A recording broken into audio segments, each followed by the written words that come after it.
where's your thinking on things like, you know, sustainability and all that? Because a lot of that has went to the wall a bit because of the virus, because we're having to be a disposable culture now for yeah. being. It's tough, isn't it? Because it has become a second priority.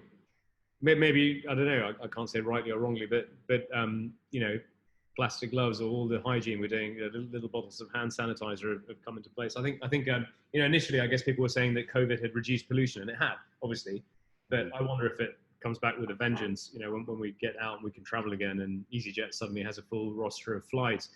But I read a book before lockdown, which is called The Uninhabitable Earth by a guy called Wallace Wells, who's I think he's a journalist he's from New York. I think he writes the New York Times, but it's really good. And I have to say that book and the perspective of that really did change my view of the ecological crisis. I always knew it was an issue, like all of us do, but the urgency really hit home. And I guess before lockdown, we've been approaching this, and we've started thinking about how we make our business completely sustainable, in fact, maybe positively beneficial to the planet.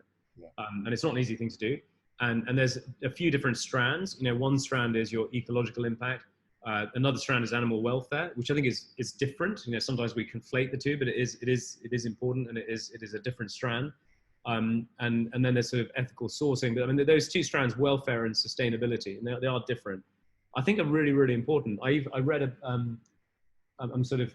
I'll come back to the ecology in a minute. I read a book called Sapiens, which you might know.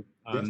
By Yuval Noah Harari, and essential reading. Everyone should read it. But there was only a brief page or two in there about chicken farming, and how horrific it was that we were exploiting a species. Now, we sell a lot of chicken, and it did strike me that, you know, for the first time I thought, okay, veganism does make sense. Eggs are terrible, milk is terrible, but I think we sort of have to take some of that on board and think about what we're doing as a species to other species and to the planet. Yeah. And at this point, we've started doing things. We're you know, on our menu, our fish is almost all sustainable. We now are working on, I think all our meat is free range except for chicken, which is welfare standard chicken. We're working on that as well. We're working on how to make our restaurants sustainable energy.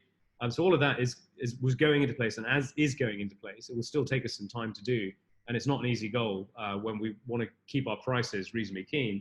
But lockdown put that back, so, you know, we're having to dust off those plans and start that again.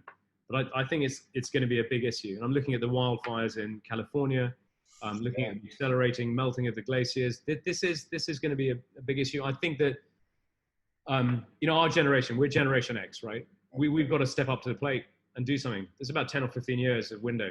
Yeah. And it's not for the millennials particularly. I mean, some of them are now in positions of real responsibility and power. It certainly isn't Gen Z. The baby boomers are sort of now going off. And I think it's our chance as Gen X. We seem to be not in any of the, you know, no one writes about Gen X, do they? It's just you know, you, me, Ethan Hawke, and Winona Ryder. It's sort of us, and no one writes about us. But I think this is our responsibility as a generation to pick it up and do something.